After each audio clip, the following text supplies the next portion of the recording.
Hi, everyone. Good afternoon.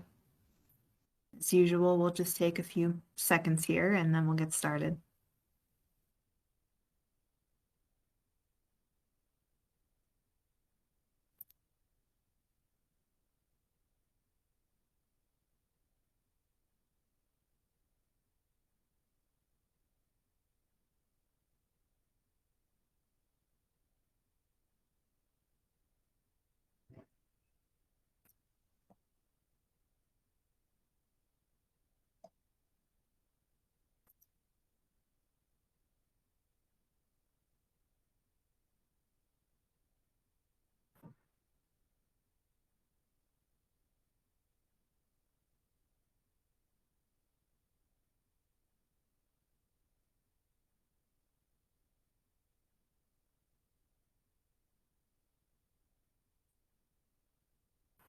Okay.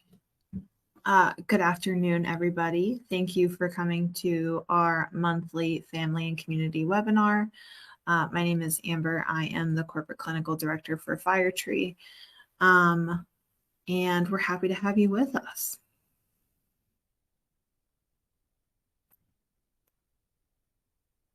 Our topic for this afternoon is supporting a loved one in recovery, and then we will talk about some holiday triggers and helping a loved one to cope with those. If you have any questions as we're going through the slides, feel free to answer or to ask anything that may come up in the Q&A box. I usually am able to see them as they come in, but I certainly make some time to check at the end as well. And if you have any suggestions for future group topics, we always welcome you throw in those in the Q&A box as they come to you. We do have some helpful links posted in some of the footer sections of the slides. So check those out too as we are going through our presentation today.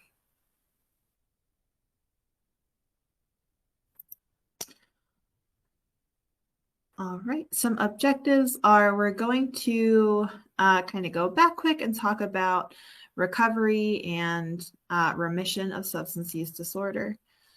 Then we're going to talk about the importance of support. I found some interesting research papers that I wanted to talk about today about the benefits of family and community supports. Then functionally, what does support look like? A little sidebar about tough love, and then we'll talk about some holiday triggers and supporting a loved one with those.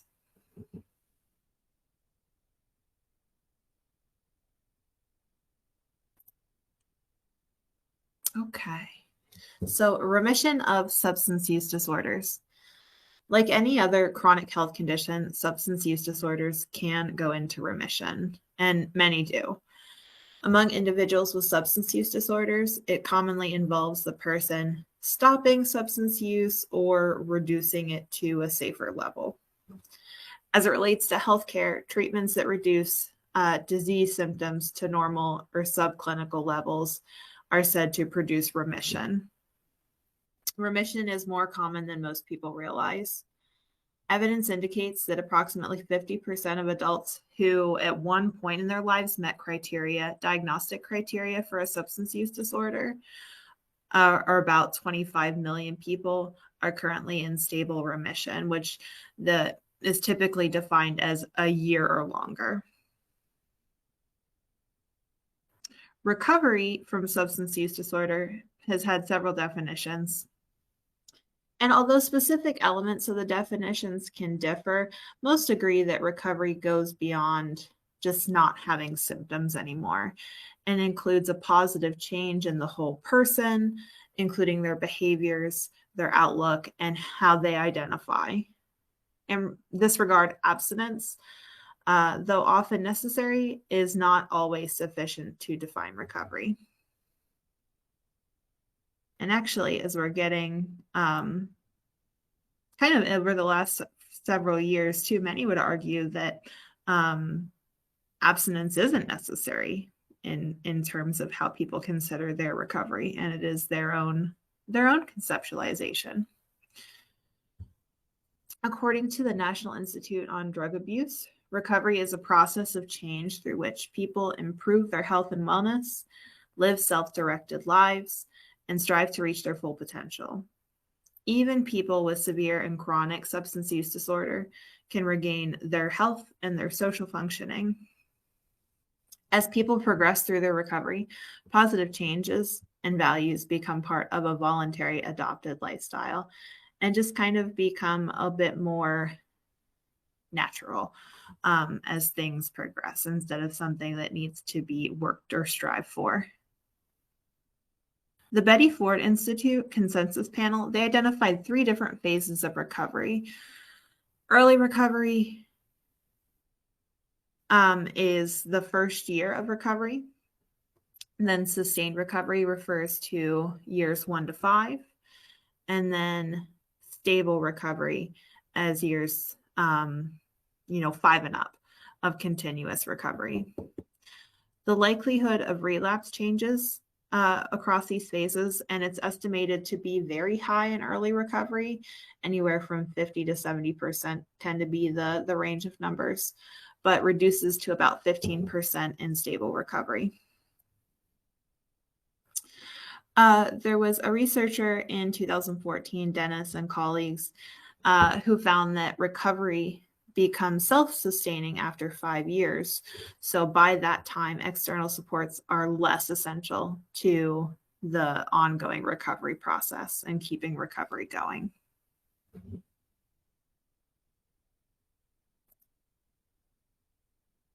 Okay, the value of family involvement. So study after study has shown that interpersonal support is really, really important to recovery. It isn't easy to get and stay sober. Being in recovery, especially at first, can be really terrifying and isolating. And that's why it's so important to be surrounded by people who understand you, know what you're going through, and are willing to stay by your side, maybe cheering you on and keeping you focused when things maybe get a little bit rocky. So to start with, I wanted to review an article that I found in June when I did our webinar on the family's role in recovery. So this study in particular looked at the involvement of family members in substance use disorder treatment while their loved one was in treatment. So the study found that family members can help reduce the harm to the individual family members and to the entire family unit through their involvement in treatment. The second finding was that the family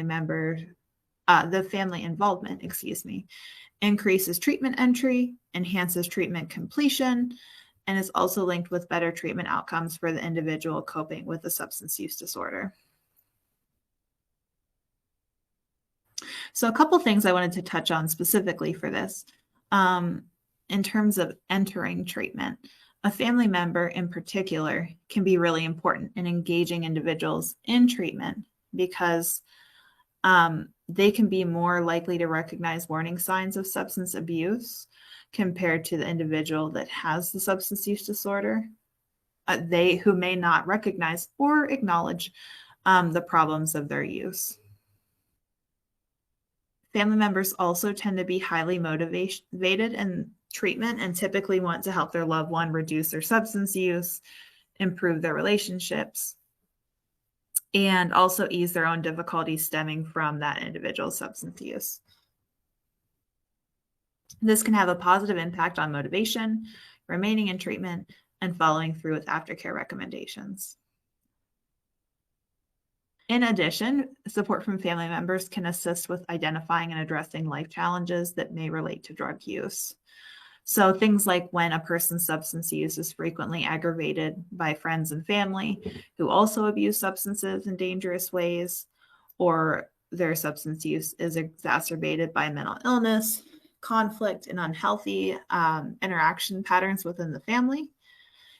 Family members who are engaged in treatment have the opportunity to work on those behaviors and work toward healing alongside of the person that's also, pursuing their recovery.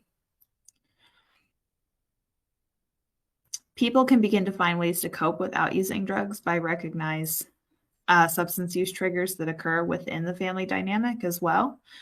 And addressing all of the difficulties the family faces during substance abuse can also help the non-using family members begin to heal. So that was the piece about benefiting the family members and the family unit in and of itself. And lastly on this, creating a setting that discourages relapse. So according to research, when a person's family is involved in their treatment, they are far less likely to relapse. This is partly due to having a safer environment at home in which to recover. When a person's family is fully involved in their treatment, they're less likely to feel anxious or disconnected after a residential treatment. Instead, they can receive affirmation and compassion, which can help them resist cravings and urges to return to use. So support of a loved one's recovery can begin early, possibly while they're still in a residential treatment setting, and probably in the best case while they're still involved in a residential treatment setting.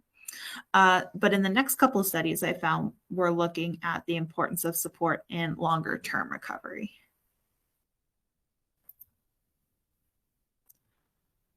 Okay, so this study by, Lade, Savage, and Mahmood looked at 51 participants in long-term recovery. And I have the little demographics table there for you to look at if you'd like. They wanted to examine key factors that the participants identified as crucial to getting and staying sober. The difference between this study and a lot of previous studies is that the length of sobriety for the participants. So it's pretty well established that support is tied to positive recovery outcomes in the short term, but it's not researched as much. The long term is not researched as much. So more studies are examining factors of long-term sobriety and what helps keep people sober for years or even decades. The sample of participants was 54% female, and they ranged in age from 23 to 74 years old.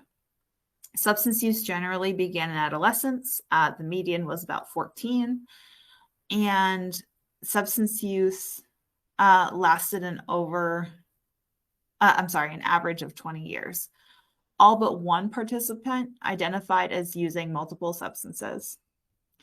And length of abstinence ranged from 5 months to 36 years.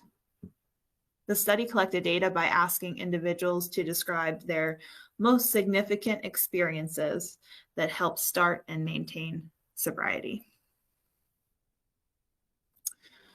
So most participants, 65%, provided more than one answer to describe significant recovery experiences. The intensifying consequences of substance use were the thing that was brought up most often as an important reason for either getting or staying sober.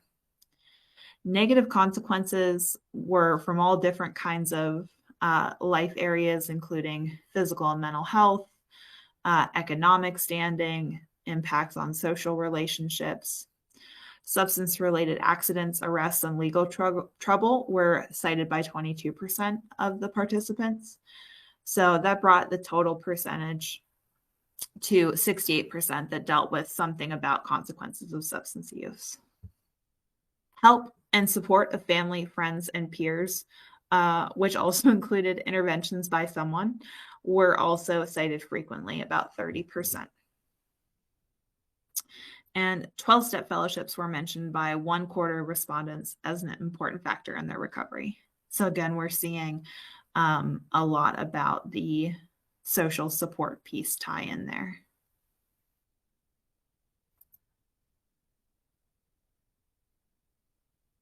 Okay, and this is the last study that we'll talk about today, but this is a study by Patton, Best, and Brown, relatively new.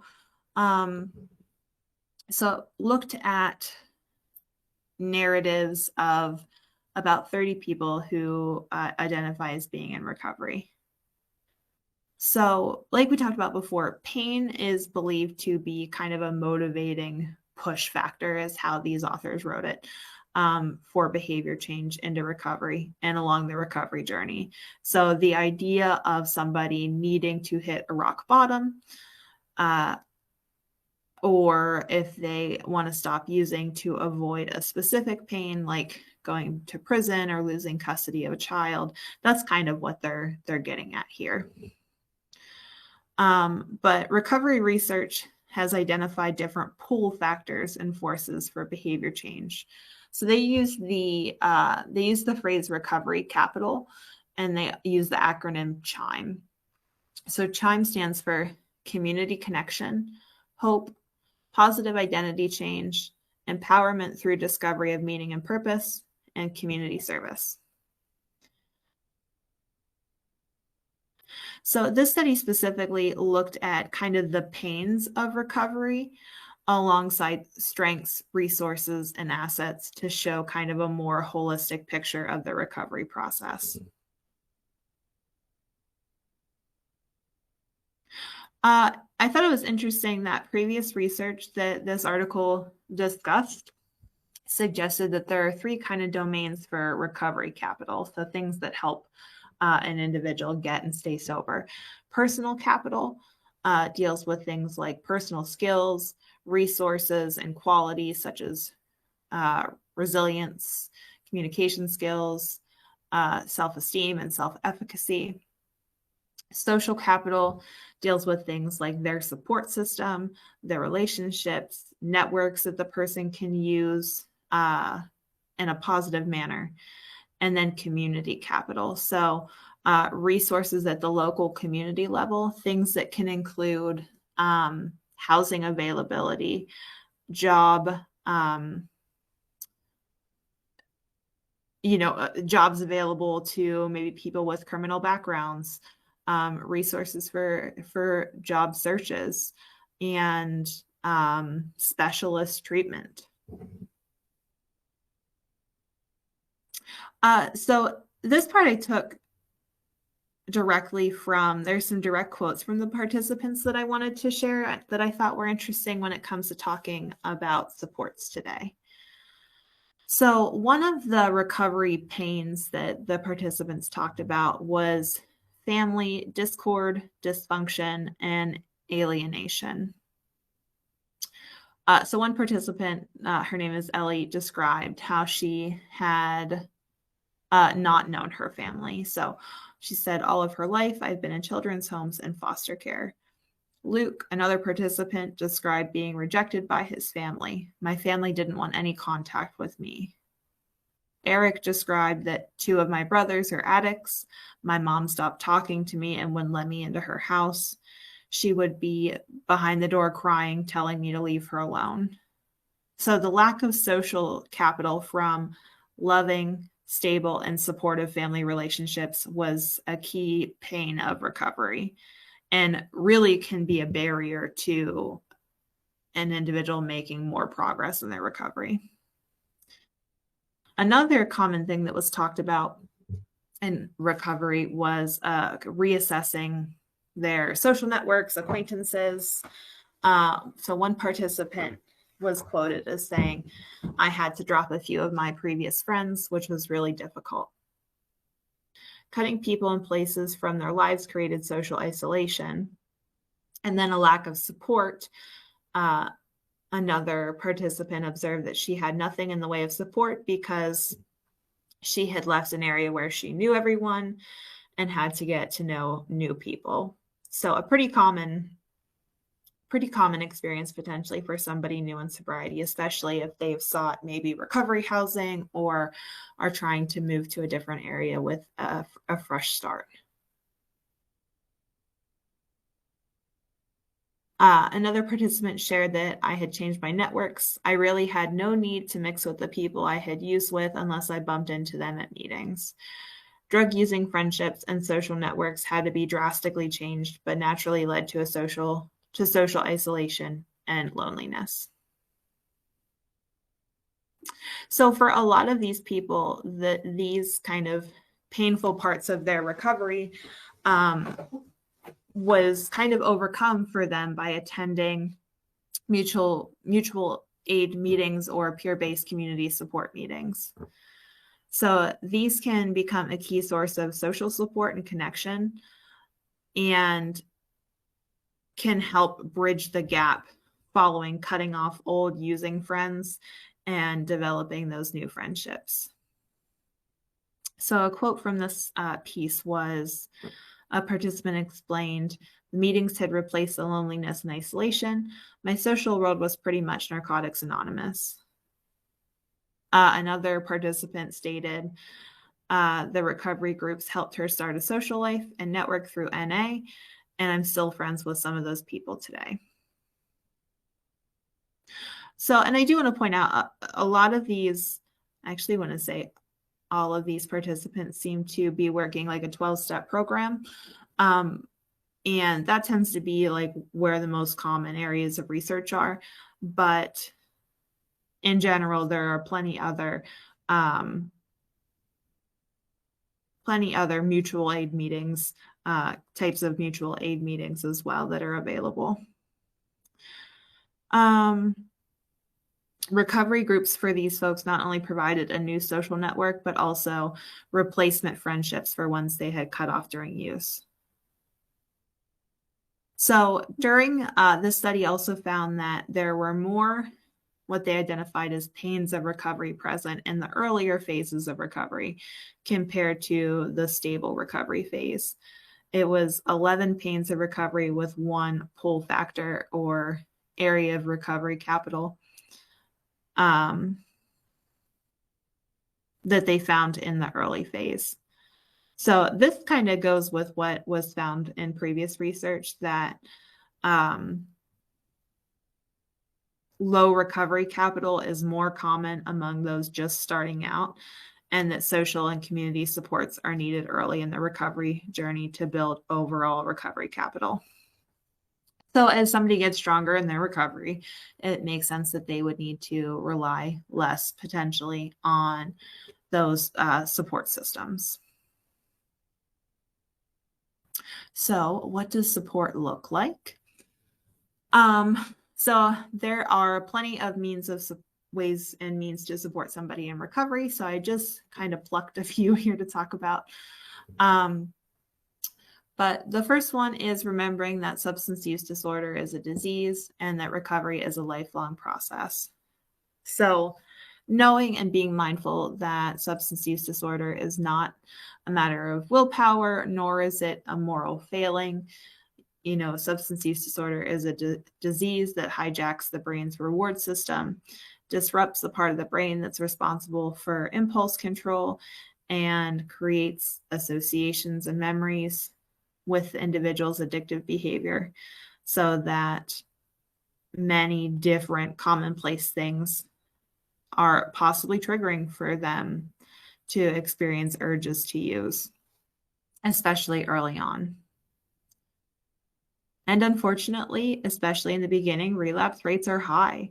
Approximately 40 to 60% of individuals relapse within the first 30 days of leaving an inpatient drug and alcohol treatment center, and many others relapse within the first year.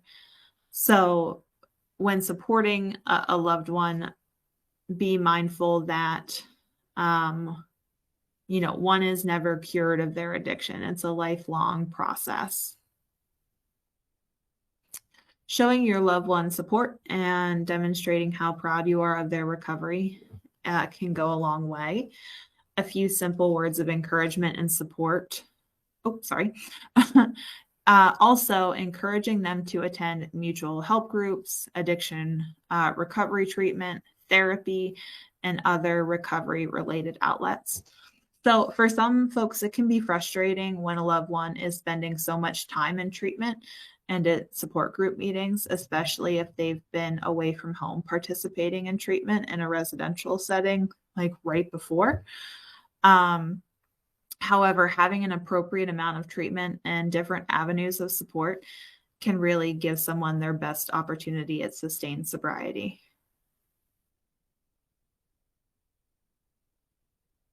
Reducing environmental triggers, so avoid keeping alcohol or drugs in the home and abstain from using alcohol and drugs yourself. If you do drink alcohol or use any substances, make sure to not do so in the presence of your loved one that's in recovery. And just take protective measures to secure medications, and keep them out of sight of your loved ones in recovery. You can assist them with helping them to avoid social situations where there's a risk of relapse, or support them by going with them to help keep them accountable. So that one will come back a bit when we talk about holiday triggers. Proper self-care and support will help you and will demonstrate recovery-related behaviors to your loved one. Traditional support for loved ones can be found through mutual help groups such as Al-Anon, Nar-Anon, Smart Family and Friends, and other groups as well. And a lot of treatment centers do have some family support groups that they offer inpatient or outpatient treatment. And just be mindful about language you use and how that plays into the bigger stigma around substance use disorder, mental health. We have a whole, I'm not sure which month, I should have checked that, but we have a whole webinar on stigma and substance use disorder that can fill you in on everything you need to know about stigma. What about tough love? So tough love is a common expression that's used to describe any behavior that's firm, sometimes cold, an approach to handle another person's actions. It can specifically, and especially years ago, was specifically encouraged to deal with somebody with a substance use disorder. So just some things to consider now, that some reasons why tough love may not be effective can include tough love is often used out of anger, confusion, or desperation. Tough love behaviors can be mistakenly used instead of efforts to set healthy boundaries. They're often poorly enforced by family members, and it can deprive an individual of their source of support, like we discussed. There is a program known as CRAFT, Community Reinforcement and Family Training, that can help people encourage their loved ones to seek treatment. And it uses some behavioral principles to reduce substance use, encourage treatment, and kind of help the individual's loved ones manage their own stress and hopefully find some peace.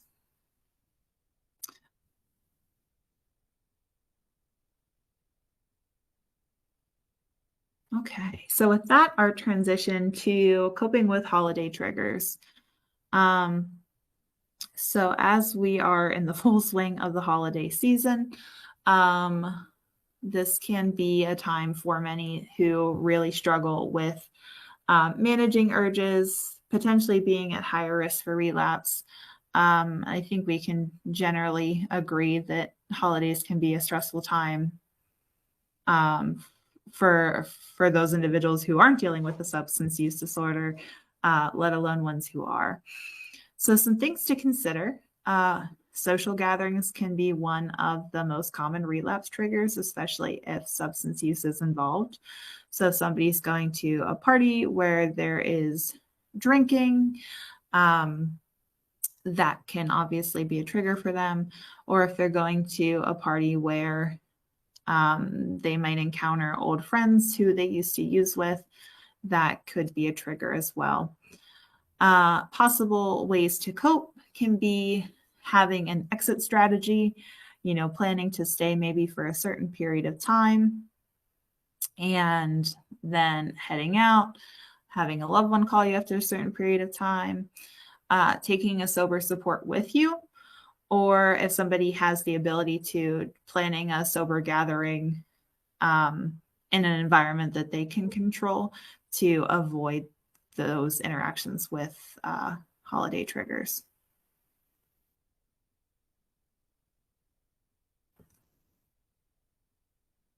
All right, next one is family conflict. So the holidays can be a time where, we're reunited with all of our family members, including ones that maybe we don't particularly get along with. That can result in feelings of resentment, anger, sadness, and just generally a lot of tension. So possible ways to support a loved one can include supporting a loved one and saying no. So if they are not feeling up to navigating that kind of family gathering, maybe avoiding it for this year or however long might be the way to go. Help them to be mindful of their emotions. So we discussed that a lot of times family members can have insight that maybe the person doesn't in the moment. And so being mindful of their emotions and helping them to be familiar with their triggers. So if, anger can be a really big trigger for a loved one, then, and that a certain family member that's going to be at the party will very likely get them riled up, that might be an occasion that it's best to either avoid or try to intervene with that. Changes in schedule. So just having a consistent schedule is really recommended in early recovery, and the holidays can make that kind of a mess and create a sense of chaos and feelings of instability. So possible ways to cope are, prioritize your loved one's sobriety, encourage them to go to their usual meetings, talk with their usual supports, encourage them to set reasonable boundaries and make time for self-care.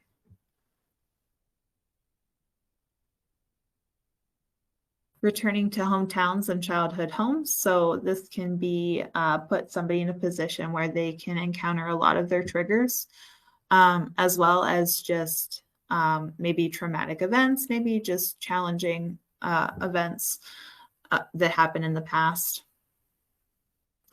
And possible ways to cope, encouraging your loved one to have a plan of what to do and potentially who to avoid. If there are old acquaintances, look for local support meetings and encourage them to talk to their supports on the phone or connect with them in other ways, even if they aren't local to their usual meetings or usual support system.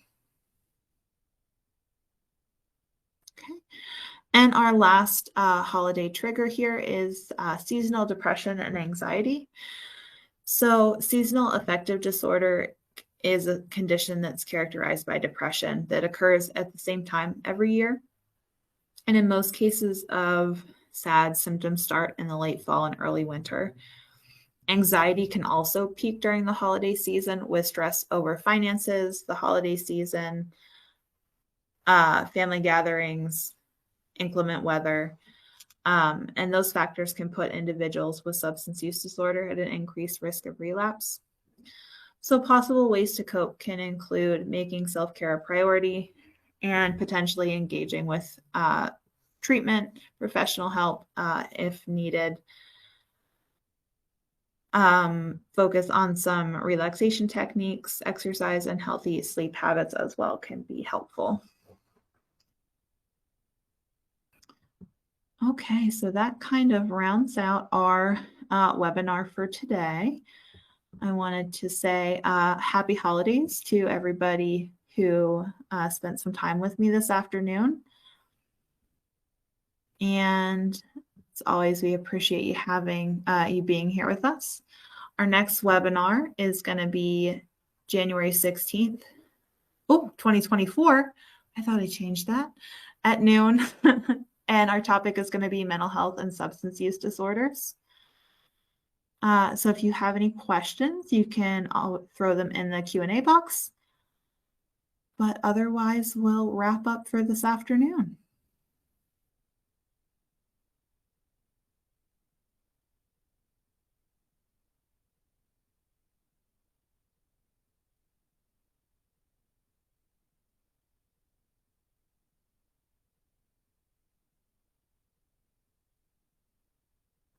All right. Well, thank you again. We hope to see you in January and have a happy holiday.